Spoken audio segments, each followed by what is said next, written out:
Agora, outro grande destaque desse sábado, a morte do Papa Emérito Bento XVI. O velório está marcado para acontecer na próxima segunda-feira. A repórter Nani Cox tem agora mais informações sobre a cerimônia de despedida do ex-pontífice. Bem-vinda, Nani. É isso, Vitor. Esse velório vai começar às 9 horas da manhã, do horário local, né?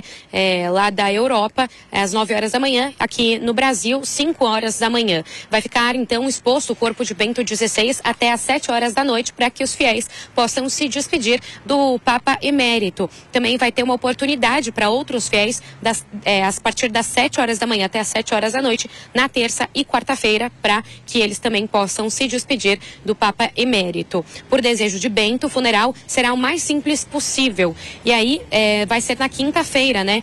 Com uma missa do Papa Francisco na Praça de São Pedro. E essa vai ser, então, a primeira vez na história da Igreja Católica que um Papa em exercício vai presidir o funeral de um Papa Emérito. As delegações da Itália e da Alemanha, né, o país de origem de Papa Bento XVI, devem estar presentes já nessa cerimônia. E por não haver um vácuo no poder, tem algumas tradições, né, algumas coisas que costumam acontecer logo após a morte de um Papa que não serão necessárias, como a convocação da tradicional conclave, que é uma assembleia da Igreja Católica para definir o próximo Papa, e nem aquela fumaça branca que sai da chaminé da Capela Sistina para informar sobre a escolha de um novo Papa. E assim como dezenas de pontífices, Bento XVI será enterrado em uma cripta na Basílica de São Pedro. Como foi a primeira vez que um Papa renunciou, algumas tradições também são incertas, como o luto, né, de 9 dias que costuma ser colocado também após a morte de um pontífice. Bento XVI foi o Papa, né, de 2005 a 2013.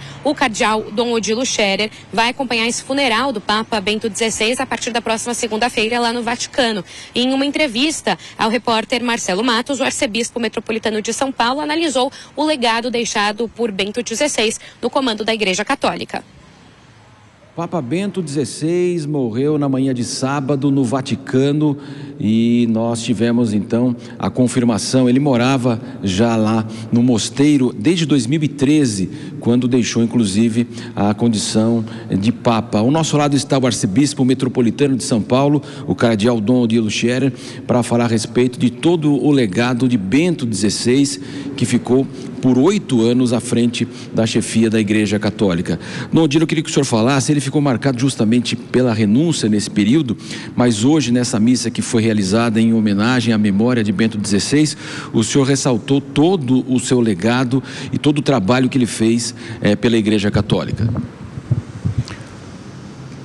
Sim, Bento XVI faleceu hoje, dia 31 de dezembro, com 95 anos de idade, depois de ter vivido 8 anos como Papa da Igreja. O seu legado para a Igreja pode ser visto em duas direções. Primeiramente, o legado, digamos, teológico.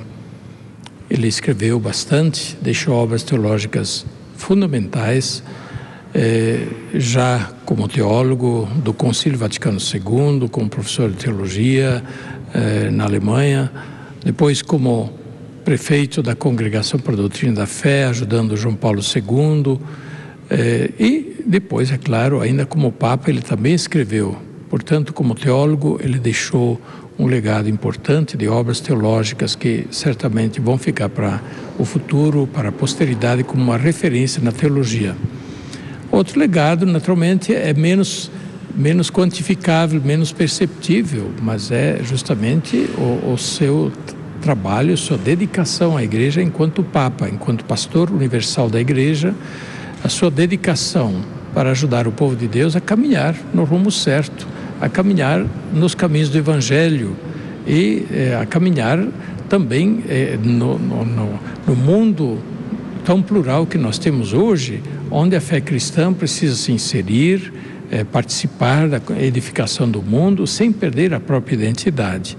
Esta era uma das grandes preocupações de Bento XVI. Portanto, o legado espiritual, o legado pastoral, o legado enquanto pastor da Igreja diante dos desafios, das necessidades do mundo contemporâneo. Dom Odilo, o senhor ressaltou aqui hoje, inclusive também na própria missa, né, que ele acabou sucedendo João Paulo II, que ficou 27 anos nessa função, e que ele acabou entrando na sua condição de Papa num momento muito delicado, e ao longo desses 8 anos como pontífice, também houve o questionamento da questão política e econômica do próprio Vaticano, da Igreja Católica. Então foi um momento muito difícil também que ele assume essa função. Sim, ele assumiu naturalmente a função de Papa dentro de um contexto histórico em que naturalmente havia problemas se avolumando à espera de uma solução. Ele teve a coragem de tomar decisões, de dar encaminhamentos para que os problemas fossem resolvidos pouco a pouco. Claro, ao pôr a mão na ferida, começa a doer. E aí, então, naturalmente, começaram a aparecer também vários tipos de reações. E ele próprio, ele foi, de alguma maneira, vítima dessas reações em relação à atitude dele de pôr a mão na ferida, em relação às questões morais no clero, por exemplo, ou então às questões administrativas dentro da própria Santa Sé. Mas ele não retrocedeu, ele deu início a um trabalho de renovação que o Papa Francisco naturalmente continua e com muito vigor para que a Igreja se renove internamente também. O senhor falou da renúncia dele, né, que marca de fato o seu pontificado. E o senhor contava como ele caminhou nesse processo, quer dizer, foi uma decisão muito corajosa, inclusive. Foi uma decisão que depois a gente soube, ele tomou pessoalmente e aos poucos, não foi de uma hora para outra, e que ele foi sentindo as suas condições, que ele já não está mais conseguindo desempenhar a sua missão como se fazia necessário. E aí ele tomou, naturalmente, a decisão de apresentar a renúncia ao pontificado. E o fez sim, com muita coragem, com um gesto de desapego, um gesto de grande lucidez e, dessa forma, ajudando a Igreja a escolha de um novo Papa que pudesse, então, tomar nas mãos a responsabilidade de conduzir os destinos da Igreja.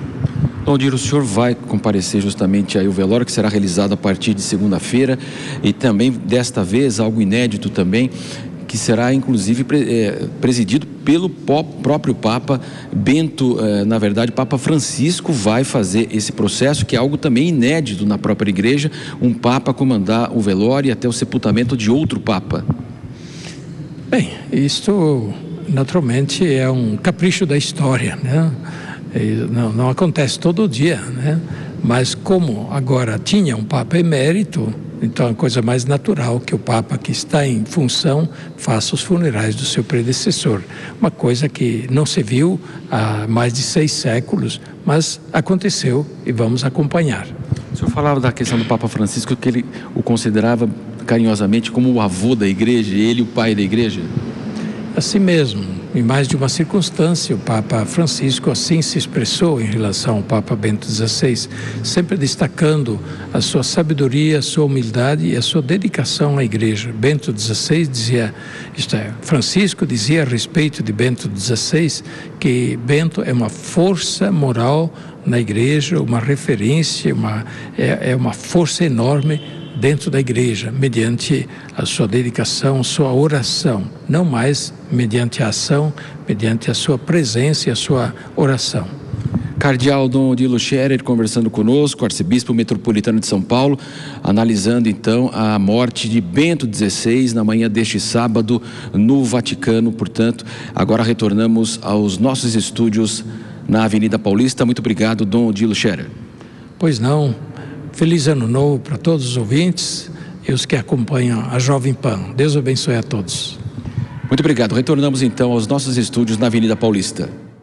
Ok, obrigado, Marcelo. Dom Odilo. Agora, Elaine Keller, nossa comentarista, é sem dúvida um momento marcante e Bento XVI entra para a história, não só por aquilo que fez à frente da Igreja Católica, né, Elaine, mas principalmente pela forma como se deu a saída, né? Uma renúncia nunca vista na história moderna, foi o primeiro Papa a renunciar ao cargo em mais de 600 anos e certamente vai ficar na lembrança justamente por isso, né? Queria saber de você se acha que essa renúncia inédita do Papa, nesse gesto de abnegação, né? Ele abriu mão de um projeto pessoal ou de qualquer vaidade que pudesse haver em nome da Igreja Católica, em nome da manutenção do comando da Igreja, acreditou que não estivesse em boas condições de exercer esse comando e aí abriu mão do pontificado, algo que não se pensava até então. Será que esse gesto de Bento XVI que nos deixou hoje, esse gesto pode abrir caminho, inclusive, para uma flexibilização no futuro dessa tradição da Igreja Católica, abrir caminho para que vejamos no futuro outras renúncias de papas?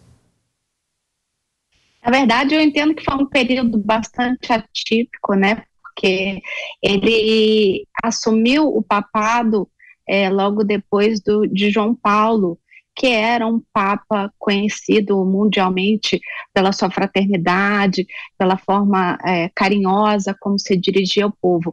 E o Papa Bento, ele vem numa posição mais austera, inclusive com alguns posicionamentos bastante conservadores em questões morais, que abriu inclusive algumas investigações internas no Vaticano no período em que ele esteve à frente do papado. Foram quase 8 anos e aí ele sai justamente pela sua fragilidade de saúde. Depois a gente tem aí o Papa Francisco, que segue a mesma linha de João Paulo, né? Ou seja, um Papa mais próximo ao povo, numa retórica muito mais fraternal e menos questionadora, principalmente das políticas internas do Vaticano. Eu acredito que não seja aí ele não tenha aberto uma possibilidade dos papas renunciarem. Já houve até essa questão com relação ao Papa Francisco, mas acho muito difícil porque nós sabemos que o Vaticano segue nas suas tradições. Enquanto você falava, Elaine, a gente acompanhava inclusive essas imagens, que são imagens ao vivo da Praça de São Pedro no Vaticano, como o Marcelo e a Nani Cox explicaram agora há pouco. A partir da semana que vem teremos as cerimônias de despedida do Papa Emérito Bento XVI.